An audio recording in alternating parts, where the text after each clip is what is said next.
If I told you that I've fallen,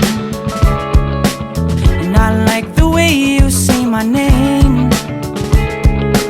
my heart skips a beat when I hear you calling,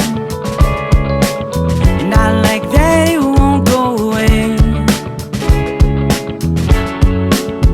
But never mind, don't wanna give you any trouble. Never mind, never mind, I'm okay with being by your side for as long as I can hide.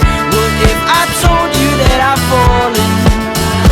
Never mind, if I told you, never mind,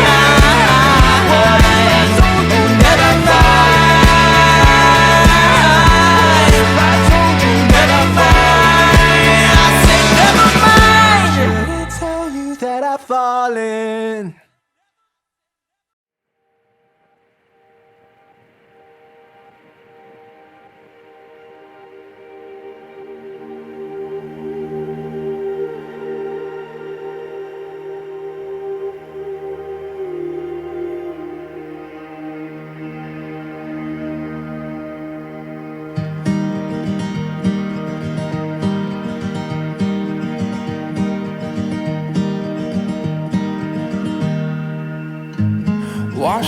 Office mate kami dati sa call center.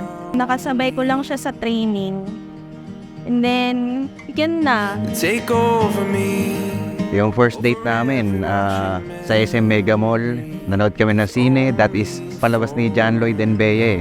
One More Chance ang palabas noon. Yun ang first date namin. Paano naging kami? Wala kasing ligawan eh. Kasi ayaw niya ng ligawan. Kasi sa kanya, hindi mo siya makikilala eh kung ligawan. Kasi syempre, nanliligaw, diba? Ang lalaki pag nanliligaw, lahat ng best ibibigay sa'yo eh. So kanya, trial and error. Pag nag-work, okay. Pag hindi, hiwalay.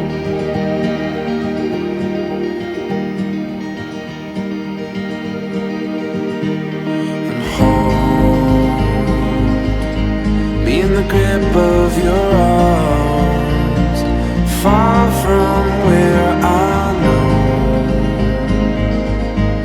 or to see the other side, show me where to go.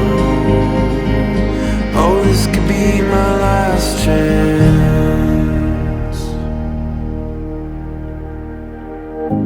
I see her on to me. Pinagluluto niya ako, dinadala niya akong pagkain.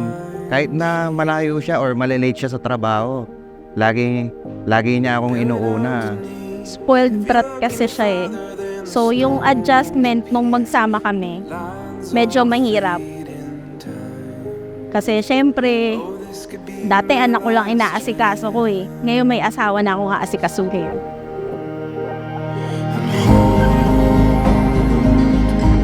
Be in the grip of your arms, far from where I know, or to see the other side, show me where to go. Oh, this could be my last chance.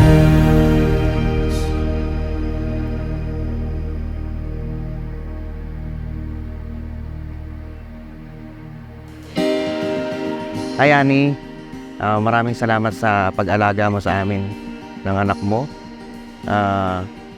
Yan mo, makakabawi rin ako sa'yo. At susuklian ko ito ng labis na pagmamahal. Lagi lang kitang inaaway pero lahat ng efforts mo na ginagawa mo, na-appreciate ko yun. Hindi ko kasi mapakita yung kilig. Nahihiya ako. Mas gusto kong kasama ka kaysa yung mag-isa ako. Kahit na lagi kitang inaaway, tatandaan mo, mahal kita. Mahal na mahal kita.